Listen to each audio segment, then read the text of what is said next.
Hello दोस्तों, आपका अपना एजुकेशन चैनल स्टडी 23 पर बहुत बहुत स्वागत है।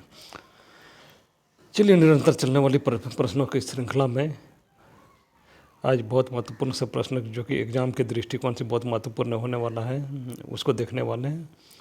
जैसे पहला प्रश्न है, विश्व का सबसे ऊंचा पर्वत चोटी कौन सा है? विश्व का सबसे ऊंचा पर्वत चोटी है जो है माउंट एवरेस्ट है।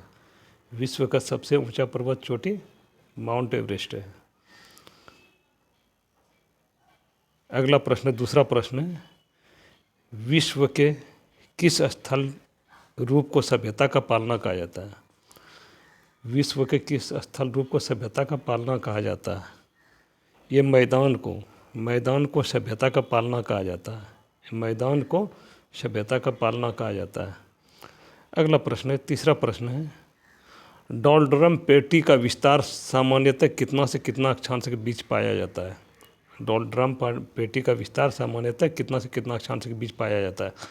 डोलड्रम पेटी का विस्तार सामान्यतः 5 डिग्री उत्तरी से 5 डिग्री दक्षिणी अक्षांश के बीच पाया जाता है। डोलड्रम पेटी का विस्तार सामान्यतः 5 डिग्री उत्तरी से 5 डिग्री दक्षिणी अक्षांश के बीच पाया जाता है। अगला प्रश्न है, चौथा प्रश्न है, जेड धाराएँ कहाँ पाई जाती हैं? जेड धाराएँ क्षोभ सीमा में पाई जाती हैं। जेड धाराएँ क्षोभ सीमा में पाई जाती हैं। अगला प्रश्न है, पांचवा प्रश्न, बिरजू महाराज किस नृत्य के कलाकार है? बिरजू महाराज किस नृत्य के कलाकार है? बिरजू महाराज कथक नृत्य के कलाकार है। ये अक्सर परीक्षा में पूछा जाता है, बिरजू महाराज किस नृत्य के कलाकार है, अक्सर परीक्षा में पूछा जाता है। अगला प्रश्न, छठा प्रश्न है, केरो अम्ल के नाम से किसे जाना जाता है? केरो अम्ल के नाम से H2SO4 को जाना जाता है। H2SO4 सल्फ्यूरिक अम्ल को केरो अम्ल के नाम से जाना जाता है। अगला प्रश्न है, सातवां प्रश्न, भारतीय संविधान में मौलिक कर्तव्य को किस संविधान संशोधन के द्वारा जोड़ा गया था? भारतीय संविधान में मौलिक कर्तव्य को किस संविधान संशोधन के द्वारा जोड़ा गया था? यह 42वां संविधान संशोधन 1976 के द्वारा भारतीय संविधान में मौलिक कर्तव्य को जोड़ा गया था। अगला प्रश्न है, आठवां प्रश्न, संपत्ति के अधिकार को मौलिक अधिकार से किस संविधान संशोधन द्वारा हटाया गया है? संपत्ति के अधिकार को मौलिक अधिकार से 44वां संविधान संशोधन 1978 के द्वारा हटाया गया था। अगला प्रश्न, नौवां प्रश्न है, दल बदल विधेयक का संबंध किस संविधान संशोधन से है? दल बदल विधेयक का संबंध संविधान के 52वें संशोधन 1985 के द्वारा किया गया था। ये 10वीं अनुसूची में है। अगला प्रश्न, 10वां प्रश्न, सुल्तानपुर बर्ड अभयारण्य कहाँ स्थित है? सुल्तानपुर बर्ड अभयारण्य गुड़गांव में है। अगला प्रश्न है, 11वां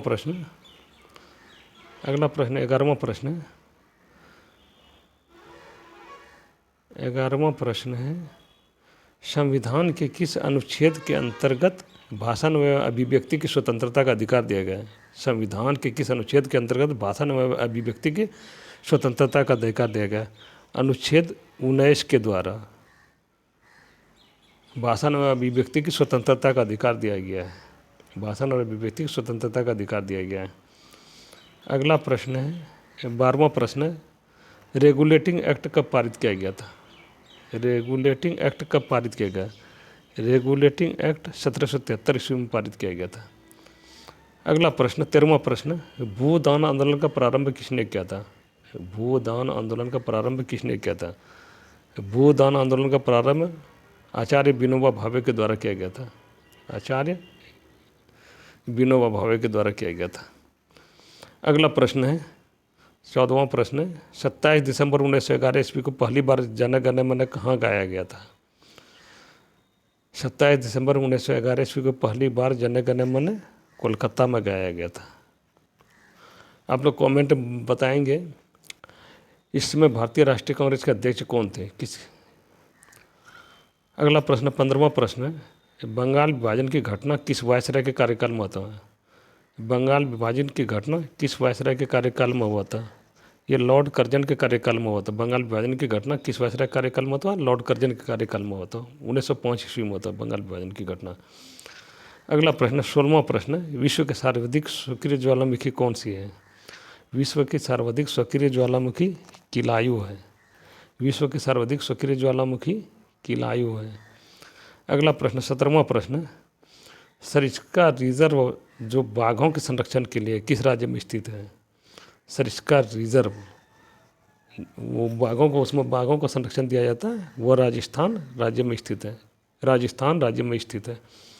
अगला प्रश्न 18वां प्रश्न, दुनिया के किस शहर ने खुद को दिवालिया घोषित किया है? दुनिया के किस शहर ने खुद को दिवालिया घोषित किया है? ये बर्मिंघम ने खुद को दिवालिया घोषित किया है। अगला प्रश्न है 19वां प्रश्न, वर्तमान में रक्षा मंत्री कौन है? वर्तमान में रक्षा मंत्री राजनाथ सिंह है। वर्तमान में रक्षा मंत्री राजनाथ सिंह है। अगला प्रश्न 20वां प्रश्न, राष्ट्रपति चुनाव में द्रौपदी मुर्मू का मुख्य प्रतिद्वंदी कौन था? द्रौपदी मुर्मू का मुख्य प्रतिद्वंदी यशवंत सिन्हा था। राष्ट्रपति के चुनाव में द्रौपदी मुर्मू का मुख्य प्रतिद्वंदी यशवंत सिन्हा था। Thank you, thanks for watching, thank you.